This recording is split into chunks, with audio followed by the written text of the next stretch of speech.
अब सुनिए अगला पाठ। शीर्षक है जब मैं पढ़ता था।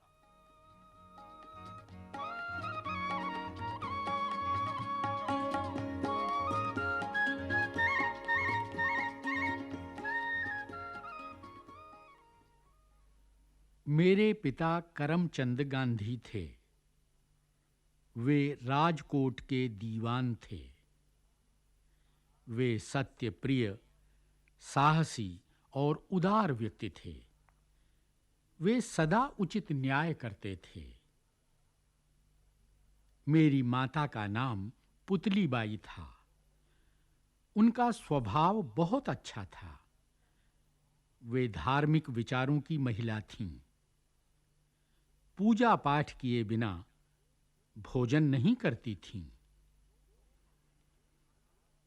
2 अक्टूबर 1869 को पोरबंदर में मेरा जन्म हुआ।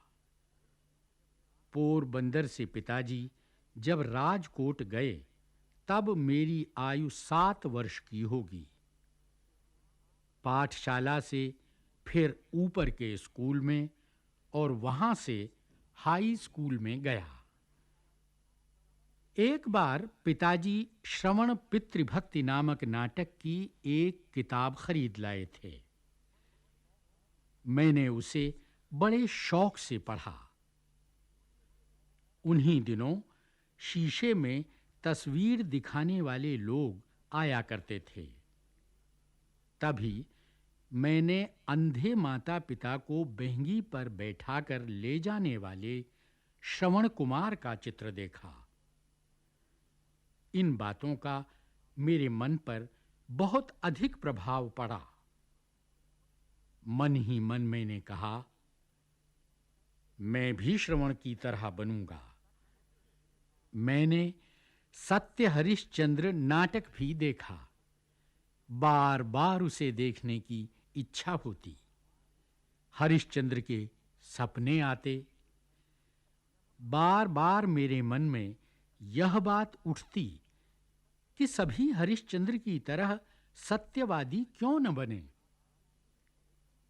यही बात मन में बैठ गई कि चाहे हरिश्चंद्र की भांति दुख उठाना पड़े, पर सत्य को कभी नहीं छोड़ना चाहिए।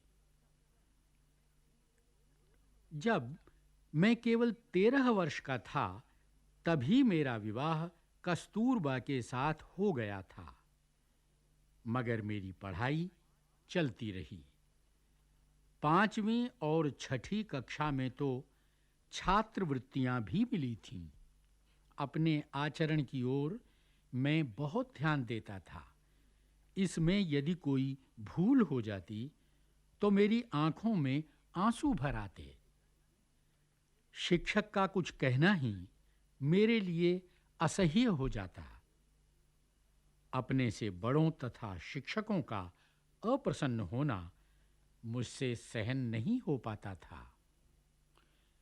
मुझे यह याद नहीं कि मैंने कभी भी किसी शिक्षक या किसी लड़के से झूठ बोला हो।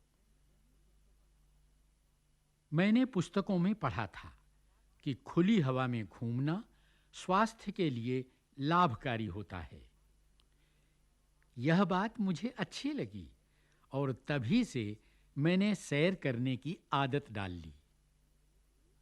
सैर करना भी एक प्रकार का व्यायाम ही है। इससे मेरा शरीर मजबूत हो गया। एक भूल की सजा मैं आज तक पा रहा हूं। पढ़ाई में अक्षर अच्छे होने की जरूरत नहीं, यह गलत विचार मेरे मन में इंग्लैंड जाने तक रहा। आगे चलकर दूसरों के मोती जैसे अक्षर देखकर मैं बहुत पछताया। मैंने देखा कि अक्षर बुरे होना अपूर्ण शिक्षा की निशानी है।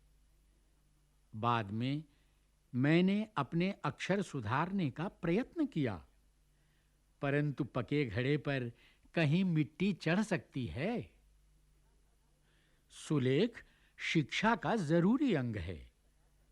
उसके लिए चित्रकला सीखनी चाहिए।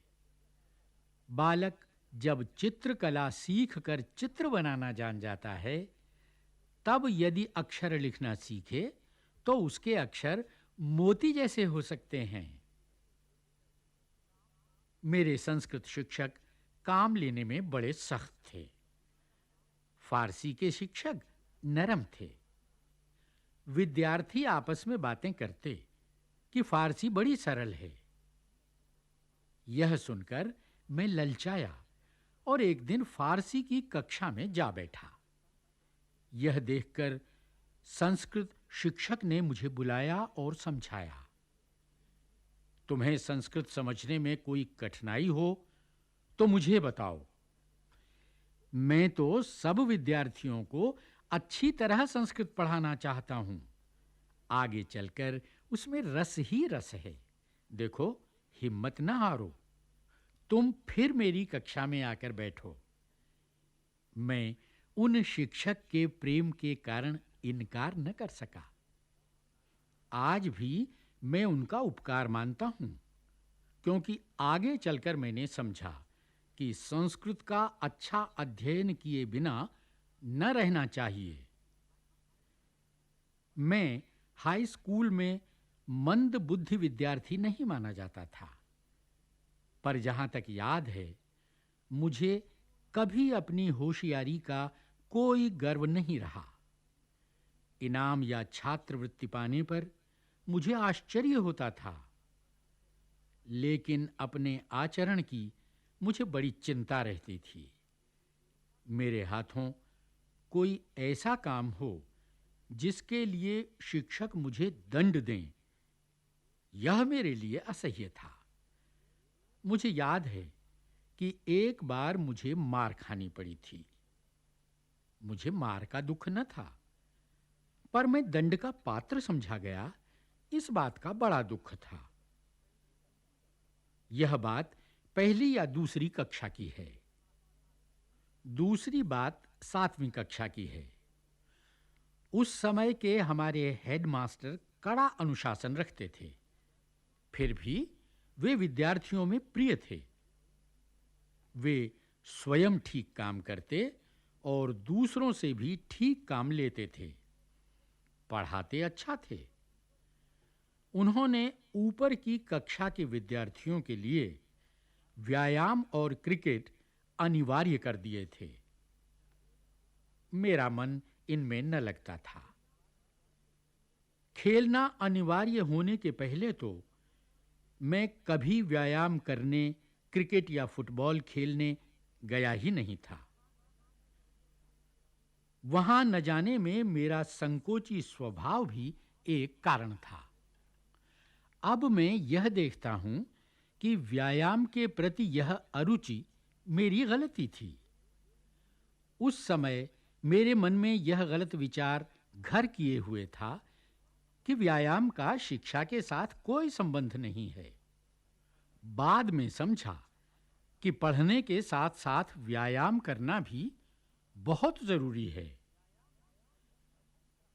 व्यायाम में अरुचि का दूसरा कारण था पिताजी की सेवा करने की तीव्र इच्छा।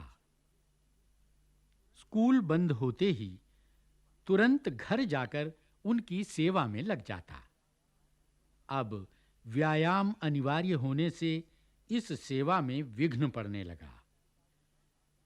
मैंने पिताजी की सेवा के लिए व्यायाम से छुटकारा पाने का प्रार्थना पत्र दिया, पर हेडमास्टर साहब कब छोड़ने वाले थे।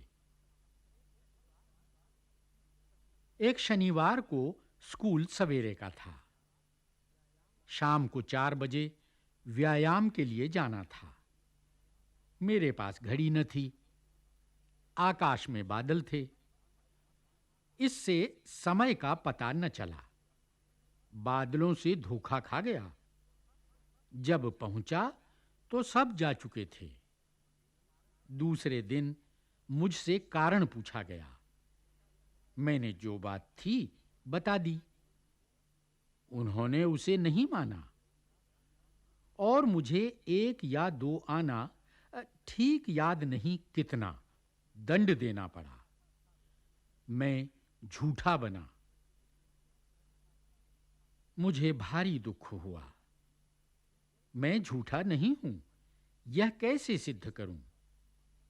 कोई उपाय न था। मैं मन मार कर रह गया, रोया।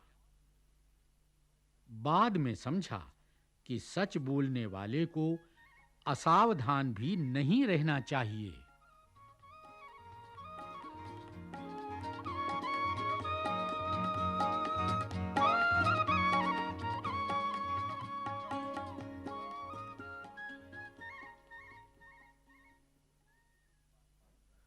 पुस्तक के इस पाठ के प्रश्न अभ्यास के अंतर्गत प्रश्न संख्या 6 में विद्यार्थियों के लिए एक कार्य है, कहानी सुनाओ, जिसमें लिखा है श्रवण पितृभक्ति तथा सत्यवादी हरिश्चंद्र की कहानियां पढ़ो और कक्षा में सुनाओ। इस क्रम में ये दोनों कहानियां विद्यार्थियों के लिए हम यहां प्रस्तुत कर रहे हैं। इन्हें सुनो और कक्षा में सुनाओ।